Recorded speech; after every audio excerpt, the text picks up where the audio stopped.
Walati takhafuna nususahunna, maka orang-orang wanita-wanita yang kamu khawatiri melakukan perbuatan nusus.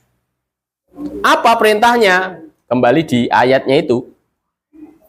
Jadi kalau istri itu melakukan nusus, ya, maka yang dilakukan oleh suami yang pertama faiduhunna, supaya menasehatinya, dinasehati. Tapi wong jenenge bojo nglonjak kok dinasehati, kira-kira gimana? Itu tadi. Ya sing lanang ngomong sekecap kono nek nggone balas 10 cap. Nah, setelah dinasehati tok isih nglonjak, masih ngeyel, fahjuruhunna, dihajer. Didiamkan, ora diajak ngomong, dinengke. Nah, dinengke ya tambah seneng. Monggo. Ya karena memang di kita ini ya tadi agak sulit. Kenapa? Arep dinengke ya ora masalah. Ya. Wahjuruhunna fil madoji, dinengke pisah ranjang. Pisah ranjang. Ya tadi, walaupun dipisah ranjang pun ya sengono lah, terserah. Oh, bojone mung siji, jal ngger bojone telu. Mikir. Ya karena bojone mung siji. Ya dipisah ranjang, ya gari kuat-kuatan Kang lah. Jal kuat sing lanang apa sing wadon. Nah, itu agak susah ya. Nih, wahjurhunna fil madaji, didiamkan, bisa ranjang, Nah, kalau ternyata dibegitukan kok masih ngelunjak, masih nusus, fadribuhunna, maka boleh dipukul. Dipukul dengan catatan tidak menimbulkan luka. Dipukul. Tapi kalau sekarang ada suami mukul istri, nanti dilaporkan kasus KDRT. Emang agak susah itu. Kenapa muncul perlindungan rumah tangga itu? Karena memang banyak suami yang kejam juga. Ya, akhirnya muncul undang-undang itu, tapi juga menjadi bias juga karena suami jadi tidak bisa menasihati istri. Nih, jadi secara syar'i oleh Allah Subhanahu wa taala diperintahkan supaya dipukul, tapi yang tidak menimbulkan luka. Nah, ini.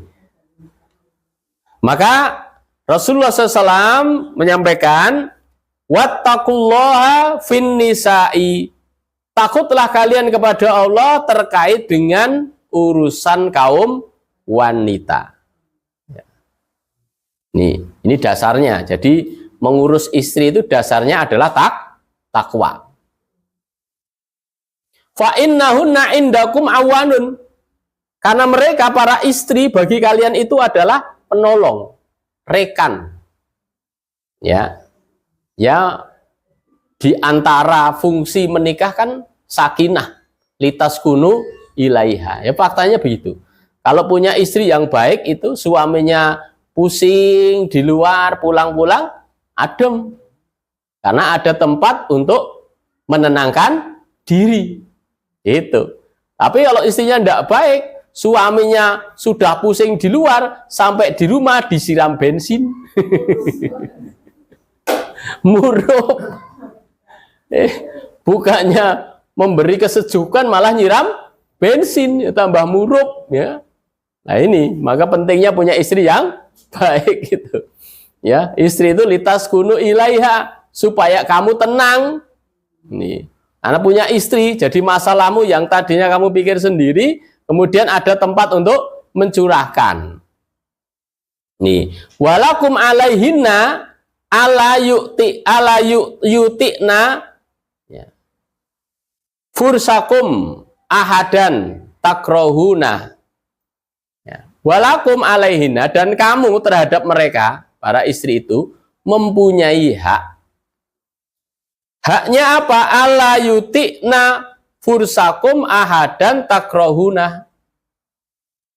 Ya, bahwa mereka para istri itu tidak akan memasukkan seorang pun ya yang tidak kamu sukai ke dalam tempat tidurmu. Ya ini, jadi harus menjaga kehormatan tadi.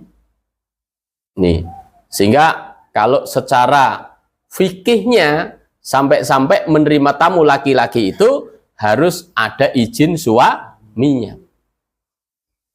Karena tadi yang namanya setan itu yowis ora kurang coro ya, bagaimana supaya membuat kisruh. Nih, maka kalau memang suaminya tidak di rumah, kemudian ada tamu, kalau tidak penting tidak usah disuruh masuk. Ya, penting pun bisa disampaikan di luar, sampaikan di luar. Namanya setan tadi. Dan itu hak suami, bahwa istri tidak akan mempersilahkan laki-laki untuk masuk ke rumahnya ketika si suami tidak ada. Kalau suami ada sih yang nemoni suaminya kan. Lanang tamune lanang sing nemoni yo lanang, ya toh? Nek tamune wadon sing nemoni yo wadon. Nah ini, jadi seperti itu. Ya aturannya begitu. Oh datang perempuan ya yang nemoni istri lah, bukan suaminya. Kalau yang datang itu laki-laki yang menemui suaminya. Kalau yang datang suami istri ya istrinya ketemu dengan istri, suami ketemu dengan suami. Gitu. Ya, fa'in fa'alna fadribuhunna dorban ghairu mubarrih. Kalau dia melakukan perbuatan itu, kan? Memasukkan laki-laki ke rumah di saat suaminya tidak di rumah, Nabi bersabda, fadribuhunna, pukullah mereka dorban dengan pukulan ghairu mubarrih yang tidak meninggalkan luka. Walahunna rizkuhunna wa kiswatuhunna bil ma'ruf. Dan mereka, para istri mempunyai hak untuk mendapatkan rizki, mendapatkan pakaian dengan cara yang ma'ruf. Rizki dan pakaian dengan cara yang ma'ruf itu maknanya apa? Sesuai dengan kebutuhannya. Ora kekurangan. Nah itu. Ya. Sesuai dengan kebutuhan, tidak kekurangan. Itu ma'ruf. Bukan ma'ruf dalam artian golek carane iki ora nyolong, ora maling, ora gedor, boten. Ma'ruf di sini ya jelas itu yang halal jelas, ya. Tapi pengertian itu lebih kepada ya cukup. Cukup loh ya, bukan lebih, cukup. Cukup dalam artian kebutuhan primer. Jadi nek anake mriyang ku ya tanggung jawab nggawa maring rumah sakit. Ya toh? Anake wis wancine sekolah, ya tanggung jawab nyekolahke anak.